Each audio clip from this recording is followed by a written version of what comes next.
Hey everyone, I'm Mind, and this is set number 70593, the Green NRG Dragon from the second LEGO Ninjago Skybound wave. This set contains 567 pieces, 5 minifigures, and originally retailed for $49.99 in the US when it first released back in 2016. This video is of course a part of my Ninjago throwback review series, so let me know in the comments which set you want to see a throwback review on next. It could be any set from 2011 to 2018, and while I don't have them all, I do have a lot of them, so let me know in the comments what set you want to see most, and I might select it for the next Ninjago throwback review.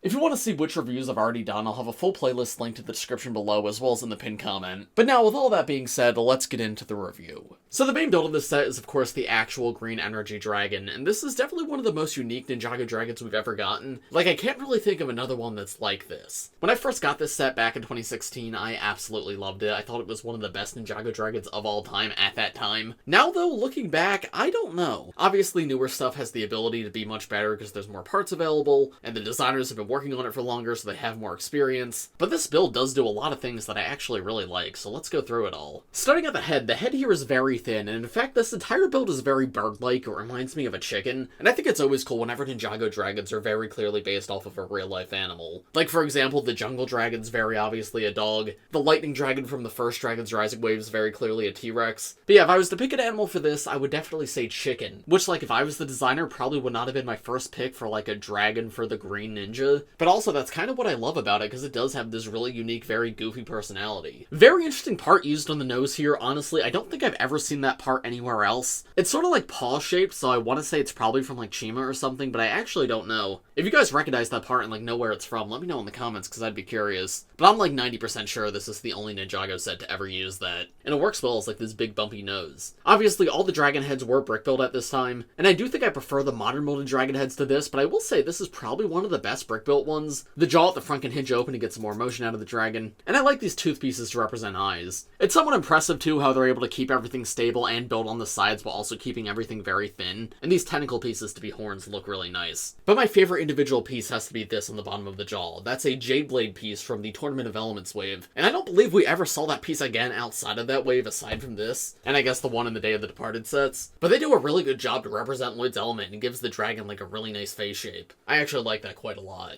The neck here is fairly basic and fairly blocky. There's a mini ball joint in this section of the neck which can go back and forth as well as move up and down, and the actual head's on a hinge so that can move up and down too, as well as swivel around a little bit. But with this back section, I just wish it could look down a little bit further because the most you can go is straight out like this, and you can look up if you want. But yeah, I wish you could tilt that down just a little bit more. It's not the end of the world though, and honestly this makes up for it. In fact, it seems to be a lot better than I remembered. Coming to the body and the chest, we have another very creative parts used here. This actually uses big fig arm pieces. Those are of course the arms used in like Hulk or Thanos from LEGO Marvel, but here they're just used in black as texturing, and that looks so good. It helps to give the dragon some like really intricate detail while also actually making it look muscular. And I will say that level of detail does contrast a little bit with the rest of the build because obviously everything else is not to that level, but the use of that part's just so creative that I can't not love it. I like the streak of translate green that goes through the body too. Again, nice way to represent Lloyd's element. And my favorite part of that is actually the joint connector piece is also in that same translate green color. Now these days we don't see that part recolored all too often. Like most of the times it's just like black or white or gray. Every now and then you'll get like a red, and I think recently in the Peely Bones set, I believe this came in yellow. Though I could be misremembering, it might have been a different joint part. But yeah, color changes on that piece do not happen too often, so getting it in a transparent color makes this guy really stand out. And that just looks like genuinely awesome, and I love how it connects with everything else too. There's a nice saddle on the dragon's back for Lloyd to sit, as well as these chains to help control the dragon, some clips on the side to hold accessories, which I always love, and some good texture to the back. There's how he looks actually sat down in the saddle. He fits in there nice and snug. Coming to the wings of the dragon, these are super cool and definitely were the standout part of the set when it came out. I remember when I first got this thinking these were massive for dragon wings, but comparing them to what we get today, these are honestly kind of small. But what's really impressive about them is the texture, because this is like a cloth piece which makes it feel very special. And there's this really cool scale design on the top with a few little like rips and tears in it. But then if we rotate this upside down, the underside is also really cool, in fact perhaps even cooler, with like this metallic gold foiling on top of the cloth to represent those dragon scales. And that just looks amazing. It does a good job to represent Lloyd's element because he is the Green Ninja, but he was also the Gold Ninja. So even though this dragon's mostly green, a little bit of that gold's kept here. And that matches the gold scales that are brick built on the chest too. And it's just so pretty, like there's really not many LEGO pieces like this. By far the standout part of this build. The wings are collapsible too, which is always a very nice touch because yeah, we don't always get that. But you can close them up and tuck them away real nicely. That makes the dragon a lot better for both display and play. And articulation on the wings is pretty good too, just like a nice ball joint. And because they are so thin and light, like it doesn't really struggle to balance. And of course course, everything's identical on both sides. It's all just mirrored. I always thought the tail design of this dragon was really cool, the way it splits off into two at the end. But aside from the splitting, again, it's a pretty standard tail design. Hinges in the first two sections that can move up and down, and then everything else is on ball joints, so you have a huge range of motion there. But yeah, it's awesome for posing, the fact that you have two, and you can just, like, wave them in different directions. And it's also really cool for play, too, because they have stud shooters on them, so you can sort of, like, aim these at enemies wherever they are, and they can aim in different directions, too. And then when you spot an enemy, you push down, stud shoots out, of course. And these little gold blades are actually really cute, too, because the Young Dragon Ryu set from this year actually uses them, too, in the same spot, right? It's neat to see they're still doing similar things with the same parts after so many years. Finally, coming to the legs, this is a two-legged dragon, not a four-legged dragon. So obviously, balance is an issue, but I think it does a pretty good job with it. I've never really had trouble, like, posing it and getting it to stand up.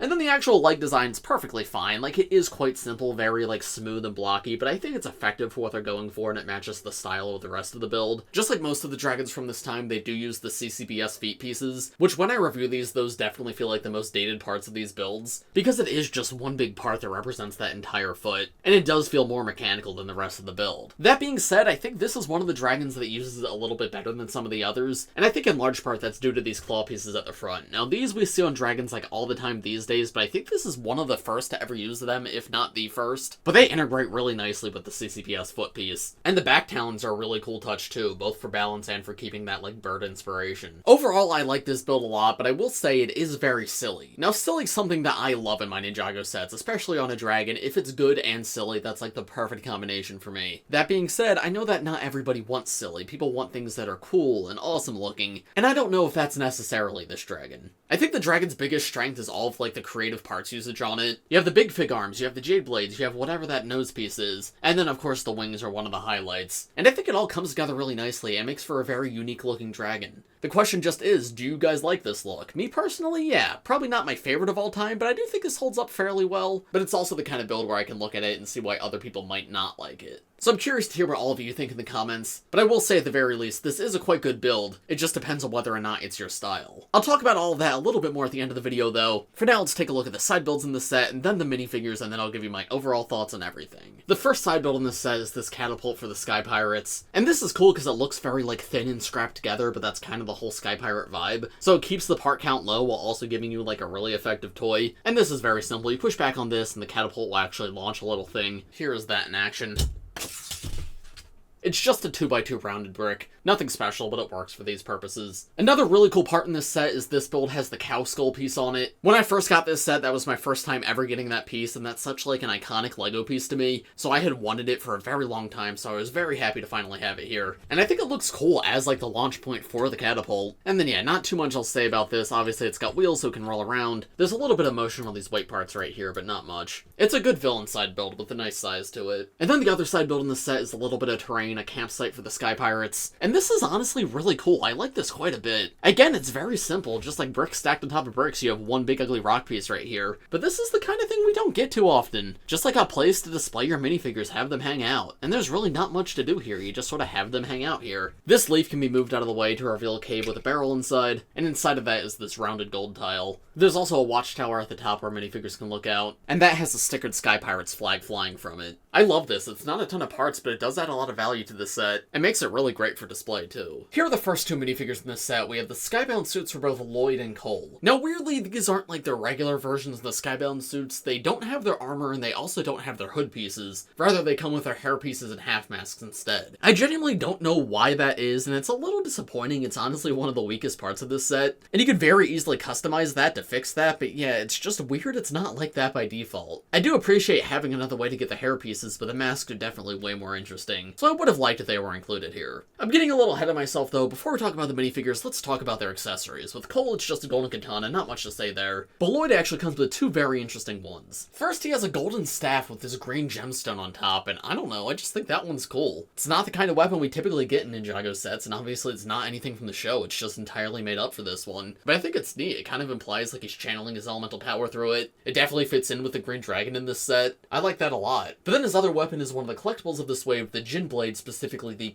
Djinn Blade. If you guys didn't know, in the Skybound sets, the collectibles were the Djinn Blades, and they're all exactly the same except they had a different colored blade at the top and a different printed tile with a ninja on it. And that's because in the show, the ninja get trapped inside of the Djinn Blade, so they did represent that in the sets, and there's 7 different ones to collect. Honestly, a really good collectible. I always enjoyed getting these. Kai is one of the more common ones because he did come in more than one set, while others did only come in one. But it's still nice to get here, I appreciate it. But then removing accessories, taking a look at the actual minifigures, I mean, yeah, the Skybound suits are really good. Whenever the ninja use black as their main color, it always looks amazing. Cole a little bit less so because black is already his main color, so him switching to gray is never like amazing, but it works fine. Lloyd though looks really cool. I especially love the air jitsu tornadoes with their animal symbols on them, so this one's a dragon and that one's a gorilla for Cole. And all of that gold is metallic printing, which looks really nice. Cole does come with his ghost face in this set, which is very nice to see because that had only come in one set previously, so this is one of only 2 sets that ever came in. And it's honestly a really good face. It was our first ever double-sided Cole face, our first ever happy Cole face. So on one side he's smiling, the other side he's a little more neutral. This is very accurate to how Cole appears in the show, the other side a little bit less so, but I was just happy to get more expressions for him, and the ghost face is very cool. Lloyd on the other hand just used this as rebooted face print, which I mean works fine, but by 2016 it was definitely becoming a little bit dated. Skybound suits have a really cool design on their back too, with like the wings and their kimono symbols on it. The full Skybound suits are some of my favorites of all time. I just wish these guys came with their hoods. Luckily though, those weren't too difficult to get in other sets. Here are the next 2 minifigures in the set. We have 2 different Sky Pirates, Squiffy and Cyren. The Sky Pirates in general have an aesthetic that I'm a very big fan of. I think the color schemes in general are just amazing. The vibrant LEGO orange looks great with the brown, the dark red, and the dark green. And I love how like beat up and worn down their outfits are, while also like being really kitted out. Like they have tons of stuff going on. Now you may notice these 2 minifigures do have the same exact torso print, though the leg prints are slightly different, though they still have a lot of similarities with each other. Getting a little ahead of myself though, first with accessories, Squiffy comes with this like skull sword piece, which is amazing. That was of course a piece introduced for the Skybound wave, and I don't know if it was ever used outside of it, but it looks really awesome. It takes that like standard pirate sort of aesthetic and makes it even cooler, and it did come in a few different colors in a few different sets. Cyren though has the more traditional LEGO pirate sword, which is also very effective, and I like the variety in this set. Taking the head accessories off, there's a full look at their face prints, and there's a look at the back torso prints as well as the alternate faces. Cyren does have an alternate face, which is kind of surprising to see, especially for Ninjago in 2016, because like as we just saw, at this time Lloyd didn't even have an alternate face, but for some reason Cyren got one. I'm not complaining because this is very nice. It does give the character more personality. But yeah, when the ninja weren't even getting it, it's weird to see like random villains like this get it. Part of me wonders if Cyren was supposed to be more important because in the set she is just like a generic villain, but she does seem to have like more focus placed on her than some of the other generic villains, so maybe she was meant to be a character in the show at some point. I don't know. Either way, she's a really cool minifigure and I quite like her hairpiece. It's Black Widow hairpiece in black, which I believe that was the first time getting that part in that color. Or actually, there was a CMF that might have come right before this. But either way, it's a rarer color for that part and it looks quite good. And then Squiffy is somewhat generic. He is a named character in the show, but he is just used as generic pirate in the sets. But as I said, I love these guys. The little like metallic scratches and stuff on the armor as well as the metallic details in the belt are really cool too.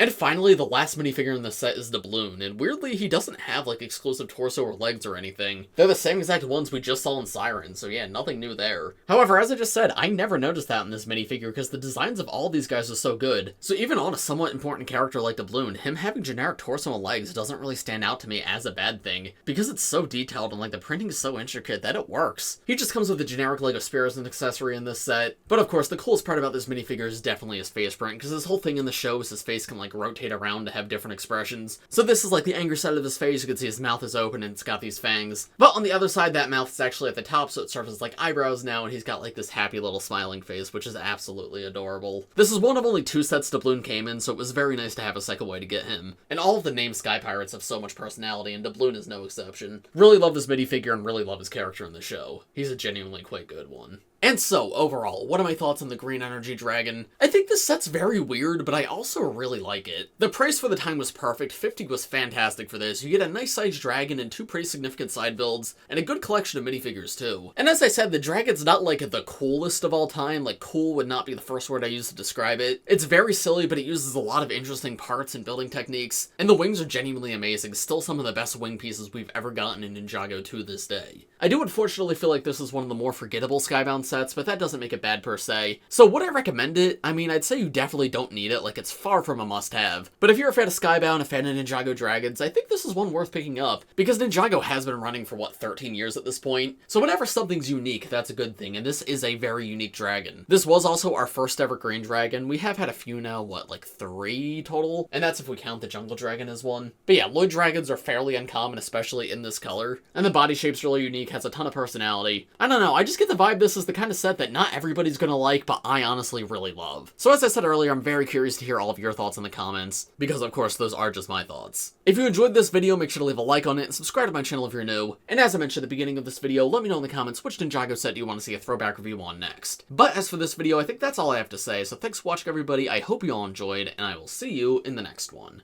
Bye!